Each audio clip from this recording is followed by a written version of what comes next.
नमस्कार, स्वागत करता हूं मैं आपका यूट्यूब चैनल के इस प्लेटफॉर्म बेस्ड टारगेट एकेडमी में। आज की हमारी जो क्लास है हिंदी साहित्य में, वो हम कभी डिस्कस करने वाले हैं प्रेमचंद्र जी। प्रेमचंद्र जी को आप भली भांति जानते होंगे, वो वाकिफ होंगे इनसे, इनकी कहानियां आपने बहुत पढ़ी होंगी, उपन्यास पढ़े होंगे, टीवी में इनके सीरियल भी आते थे। ठीक है, तो जो इनका जन्म होता है वो 1880 में इनका जन्म होता है, बनारस में इनका जन्म होता है। ठीक है,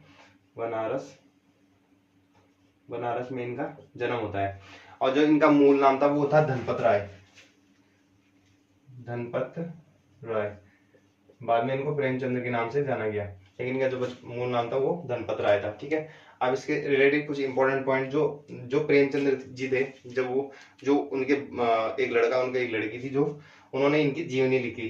तो जो लड़की थी शिवरानी देवी, उन्होंने जो इनकी जीवनी लिखी है वो लिखी है प्रेमचंद्र के घर में, इस नाम से इन्होंने जीवनी लिखी है। और सिपाही के नाम से इनके लड़के ने जीवनी लिखी है। ठीक है, तो ये जो प्रेमचंद्र घर में है ये लिखी है शिवरानी देवी ने, इनकी लड़की ने इनकी जीवनी लिखी है। ठीक है, और जो इनका लड़का था उसने अमृत रॉय के सिपाही के नाम से जीवनी लिखी है, उसका नाम था अमृत रॉय।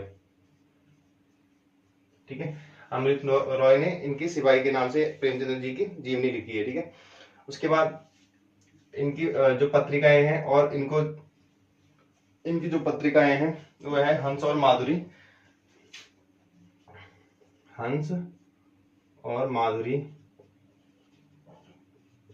और इन पे एक डाक टिकट जारी किया गया, ये किया गया 1980 में। ठीक है, भारत सरकार के द्वारा इन पे डाक टिकट जारी किया गया 1980। ठीक है, हंस और माधुरी क्या है, इनकी पत्रिकाएं हैं दो।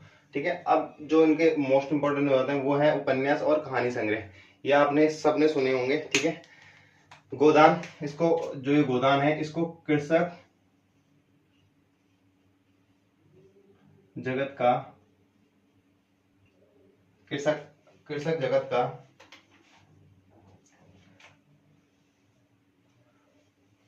कृषक साहित्य का महाकाव्य कहा जाता है इसको। ठीक है, कृषक साहित्य का महाकाव्य लिख लेना आराम से कि कृषक साहित्य का महाकाव्य कहा जाता है। उसके बाद इनकी गोदान, गबन, रंगभूमि, कर्मभूमि, प्रेम वरदान, प्रेमाशय, प्रतिज्ञा, सेवा सदन, कायाकल्प, निर्मला। ठीक है, ये कुछ इनकी रचनाएं, गोदान हो गया, गबन हो गया, कर्मभूमि, रंगभूमि, कायाकल्प, सेवा सदन, निर्मला, ये सब इनकी क्या है, रचनाएं हैं। ठीक है, प्रेमाशय, प्रेम प्रतिज्ञा, तो ये मोस्ट इंपोर्टेंट जो इनकी उपन्यास है। ठीक है, यहाँ से क्वेश्चन पूछता है। उसके बाद जो पूछेगा इनकी कहानियां से पूछेगा। ठीक है, कहानी आपने सबने सुनी होंगी, पंच परमेश्वर सबने सुनी होंगी कि ये 5 विद्वान थे, उनमें से इन्होंने क्या करा, जो शेर की हड्डियां होती थी उनको जोड़ा और शेर को जिंदा करे, लास्ट में वो उनको खा जाता था। लेकिन जो उसमें से एक थोड़ा वैसा टाइप का इंसान था, वो पहले ही पेड़ में चढ़ जाता है। ठीक है, 5 इंसान थे। तो ये उनकी कहानी है। फिर बूढ़ी काल की होगी, पूछ की रात होगी, ये सीरियल भी आते थे आपके डीडी नेशनल में। अगर आप तो खैर अभी आपको पता नहीं होगा। कफन हो गया, शतरंज के खिलाड़ी हो गया, ईदगाह हो गया, ईदगाह की कहानी आपने सुनी होगी। वो जो मुस्लिम बच्चे होते हैं जब वो ईद पे जाते हैं तो उनमें से सब अपने अपने खिलौने लेता है, कोई पुलिस का खिलौना लेता है, कोई किसी का खिलौना लेता है। तो जो एक गरीब बच्चा होता है उसमें से वो अपनी अम्मा के लिए चिमटा लेता है। ठीक है, लोहे का। उसके बाद बेटों वाली विधवा, सप्त सरोज, मानसरोवर, प्रेम पूर्णिमा, ये कुछ इनकी इंपॉर्टेंट रचनाएं हैं प्रेमचंद्र जी की। यहाँ से क्वेश्चन पूछता है अक्सर, और यहीं से क्वेश्चन आपको पूछेगा।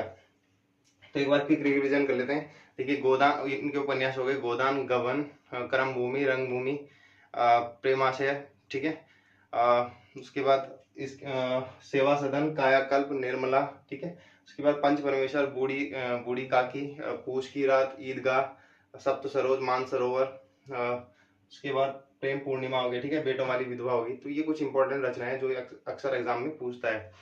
तो इस क्लास को यहीं समाप्त करते हैं, मिलते हैं नेक्स्ट क्लास में। तब तक के लिए धन्यवाद, जय हिंद।